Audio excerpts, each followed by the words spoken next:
আরে তিনি তো এমন পাওয়ারফুল, দুনিয়া থেকে মুহাম্মদুর রাসূলুল্লাহ সবাই বলেন সাল্লাল্লাহু আলাইহি ওয়াসাল্লাম শেষ নিঃশ্বাস ত্যাগ করেছেন, তবু ইসলাম থেমে যায় নাই।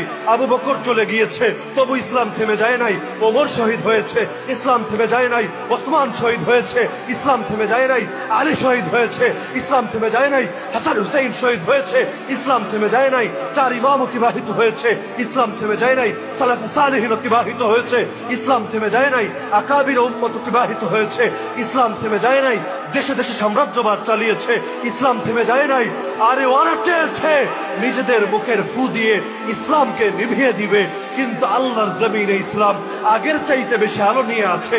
রাসূল তো 2 লাখের চাইতে কম মুসলমান রেখে গিয়েছিলেন, এখন তো 200 কোটি ছই ছই মুসলমানের সংখ্যা।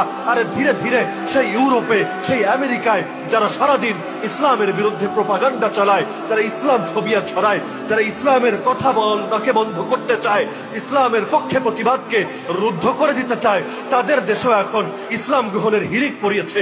কারণ আমার আল্লাহ দেখিয়ে দিতে চান ইসলাম কারো জন্য থামে না, ইসলাম কারো জন্য দমে না, ইসলাম কারো জন্য নামে না।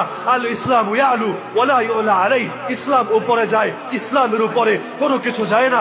আরে আবু হানিফা মরলেই যেখানে ইসলামের কোনো ক্ষতি হয় না, সেখানে আমার আপনার মতো 100 জন কেন, 1000 জন কেন, 1 লক্ষকে শুধু বন্দি না, ফায়ারিং স্কোয়াডে নির্মম ভাবে গুলি করে মারলেও ইসলাম থেমে যাবে না।